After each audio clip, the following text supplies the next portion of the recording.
सच्चाई तो ये है कि भाई बगैर राजनीति के कोई सेवा नहीं कर सकता, क्योंकि कोई नहीं सुनता, ना कोई अधिकारी सुनता, ना कोई अफसर सुनता। हरियाणा के अंदर एक समालखा में कंस्टिट्यूंसी में एक रविंद्र मछरोली का चुनाव ऐसा था जिसमें कोई दारू का नाम भी नहीं। एक संदेश है, देखो हमने हरियाणा में जब हम बने तो विदुर पलसन का काम रविंद्र मछरोली ने किया। हल्के में तो मेरी माताओं ने, मेरे बुजुर्गों ने, मेरे नौजवान भाइयों ने अपना आशीर्वाद दे रखा है। ये तो डेट। दोस्तों नमस्कार। दोस्तों मुद्दे की आवाज़ लेकर आए तिलकराज, मैं आपका अपना तिलक आपका हार्दिक स्वागत करता हूं। और दोस्तों आज आप सभी जानते हैं जब बात होली की आती है तो रंग गुलाल की बात होती है, जब बात दीपावली की आती है तो बात मिठाई की होती है। लेकिन अब बात ठीक 1 महीने के बाद इलेक्शन है तो आज बात हो रही है राजनीति की। और अब हम पहुंच चुके हैं डिस्ट्रिक्ट पानीपत के समालखा कॉन्स्टिट्यूएंसी में एक बहुत बड़े समाज सेवी जिन्होंने हमेशा ही समाज सेवा की है। चाहे गरीब कन्याओं की शादी की बात की जाए, चाहे समालखा से खानपुर पीजीआई में बस सेवा की बात की जाए, चाहे गरीब बच्चों को शिक्षा को बढ़ावा देने की बात की जाए, चाहे गांव-गांव में जाकर स्पोर्ट्स को बढ़ावा देने की बात की जाए। जी हाँ, मैं ठीक, आप बिल्कुल कोई परिचय के मोहताज नहीं है। जिनका नाम है भाई रविंद्र मछरोली और जो पहले विधायक रह चुके हैं, आज हम उनके पास पहुंचे हैं। आइए उन्हीं के मुखारबिन सुनते हैं कि आगामी क्या आदेश है, आगामी क्या करना चाहते हैं। आइए विधायक जी नमस्कार। नमस्कार। मुद्दे की आवाज में आपका बहुत बहुत हार्दिक स्वागत है। स्वागत है जी। जो देख रहे हैं उनका भी है, मेरे हल्का समालखा वासियों का, जो ना देख रहे उनका भी, और जो देख रहे उनका भी रविंद्र मछरोली की तरफ से, उसके परिवार की तरफ से हाथ जोड़कर नमस्कार। विधायक जी आप बहुत अच्छे बिजनेसमैन थे, बहुत समुद्री काम था, राजनीति में आने का क्या कारण रहा? देखो सच्चाई तो ये है कि भाई बगैर राजनीति के कोई सेवा नहीं कर सकता, क्योंकि कोई नहीं सुनता, ना कोई अधिकारी सुनता, ना कोई अफसर सुनता। हम 2014 से 2019 तक एमएलए रहे। हमने हल्के में इतने काम कराए, हर गांव पूरे काम कराए। लेकिन भाई जब एमएलए अपने से हटके तो फिर अफसरान भी सुननी कम कर दी। तो जो काम हमारे टाइम में अधूरे रहे थे वो काम अधूरे पड़े थे। फिर लोग कहने लगे भाई रविंद्र तू लड़ कर चुनाव लड़े। तो भाई मगा चलो भाई ये अधूरे काम पूरे कराएंगे। तो हमने फिर शुरू कर दिया। विधायक जी आप 14 से 19 एमएलए रहे, आप आज़ाद एमएलए थे।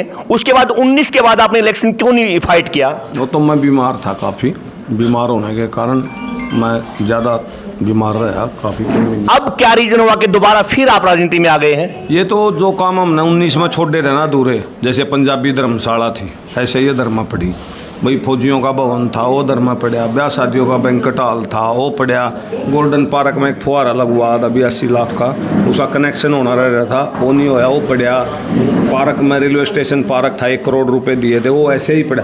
जो भी काम थे गांव के सब धर्म ऐसे ही पड़े। तो इसलिए पूरे भी तो करने हैं और भी काम है काफ़ी, सभी पूरे करेंगे। तो अगर आपको 2 इलेक्शन देख रहे हैं हम, पिछले इलेक्शन में आपने आज़ाद इलेक्शन लड़ा था, इस बार फिर आपका आज़ाद का दावा, इसके पीछे क्या राज है? देखो इसके पीछे क्या है, एक पार्टी से चुनाव लड़ना, एक आज़ाद चुनाव लड़ना। अगर मैं पार्टी से चुनाव लड़ूंगा तो क्या होगा, मान ले मेरे पास आएंगे मेरे बुजुर्ग, मेरी माता बहनें, तो मेरे दिमाग में ये रहेगा ये पार्टी की वोटें हैं।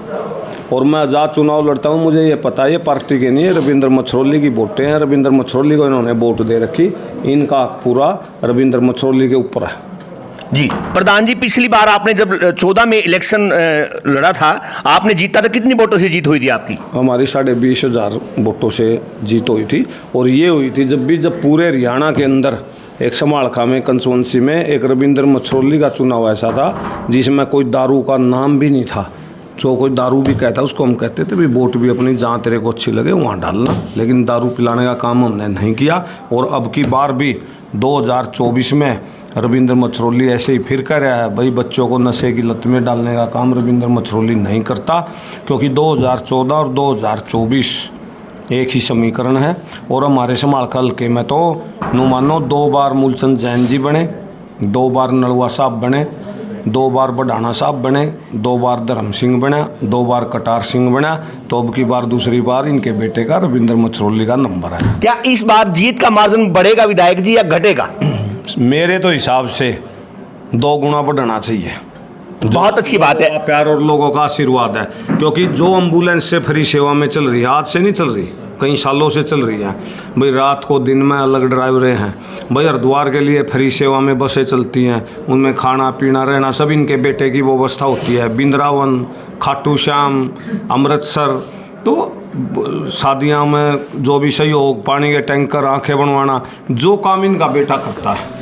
तो ये कोई ऐसी चीज़ नहीं है कि लोग कोई भूल गए, ये अपने बेटे को। विधायक जी बहुत अच्छी बात है, मुद्दे की बात पे आते हैं। आपको विधायक बना दिया जाता है, दोबारा फिर आप सरकार में हिस्सेदारी हो जाती है, तो स्वास्थ्य को लेकर क्या अगला कदम रहेगा आपका?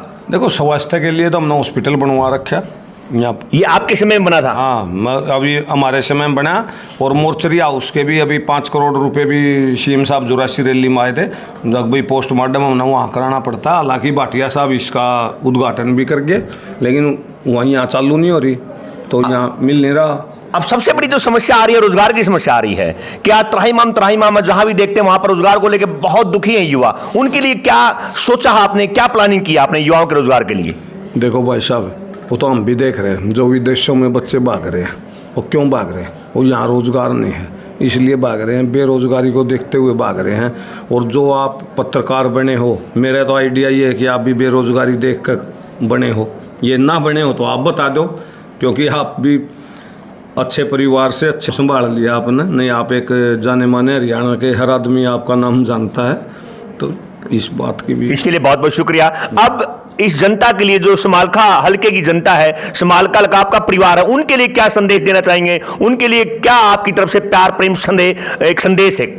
देखो, हमने हरियाणा में जब हम बने तो विदुर सिंह का काम रविंद्र मछरोली ने किया भाई, जिसका पति जी। मुझे आज भी याद, आपने विधानसभा में ये बात उठाई थी, उस टाइम माननीय मनोहर लाल खट्टर जी सीएम होते, आपने उठाई थी, मैंने लाइव देखा था। बिल्कुल हाँ, ये लोग ऐसे थे वहाँ, ये कैसी बातें उठा रहा है भाई, विदुर पेंशन भी होनी चाहिए। अरे जिसकी पत्नी मर जाए वो भी तो बच्चे पालता है। ये भी रविंद्र मछरोली ने ही वो कराया था। और मैं तो अब भी कहता हूँ, ये जो हम चुनाव MLA का है, ये भी 5 साल बहुत लंबा समय है। मैं तो इसकी भी आवाज़ उठाऊंगा भाई, ये 5 साल नहीं होना चाहिए, ये ज़्यादा से ज़्यादा 2 या 3 साल का होना चाहिए, ताकि लोगों को नकम्मा MLA बन जाए, जल्दी अवसर आ जाए। इन 5 साल बहुत लंबे होते हैं। मैं तो ये भी, इसकी भी लड़ाई लड़ूंगा भाई, ये 2 साल या 3 साल से ज़्यादा ना हो। तो हल्के की तरफ से क्या उम्मीद है कि जनता अब की बार आपको श्योर विधानसभा भेजेगी? अरे हल्के में तो मेरी माताओं ने, मेरे बुजुर्गों ने, मेरे नौजवान भाइयों ने अपना आशीर्वाद दे रखा है। ये तो डेट की बात है, आने वाली 11 तारीख को समालखा अनाज मंडी में इकट्ठे हो गए अपने बेटे का पर्चा भरवाने के लिए। सभी मेरी माताएं, बहनें, बुजुर्ग, जाओ देखना आप वहाँ क्या होता है, अपने बेटे का पर्चा भर के आएंगे। आप देख लेना MLA तो बन रहे हैं कि ना बन रहे हैं, आप ही देख लेना वहाँ। जी, आदरणीय रविंद्र मछरोली जी, हमारे साथ जुड़ने के लिए बहुत बहुत शुक्रिया। दोस्तों, ये थी एक बहुत बड़ी पर्सनैलिटी, जैसे कि मैंने बताया है कि कोई राजनीति नहीं, एक सेवा है। और दोस्तों, चाहे गरीब कन्याओं की शादी की बात की जाए, चाहे बच्चों की शिक्षा को बढ़ावा देने की बात की जाए, चाहे स्पोर्ट्स को बढ़ावा देने की बात की जाए, ये ऐसी शख्सियत जिनको आप सभी बखूबी रविंद्र मछरोली के नाम से जानते हैं। और दोस्तों, अगर मेरा चैनल आपको अच्छा लगे तो इसको सब्सक्राइब कीजिए, लाइक कीजिए। दोस्तों, मुद्दा आपका, मेरी आवाज़, मिलेंगे एक नई आवाज़ के साथ। और दोस्तों, मैं तिलक आप सभी का मुद्दे की आवाज़ में स्वागत करता हूं। बने रहिए मेरे साथ, मिलते हैं एक ब्रेक के बाद। बहुत बहुत धन्यवाद।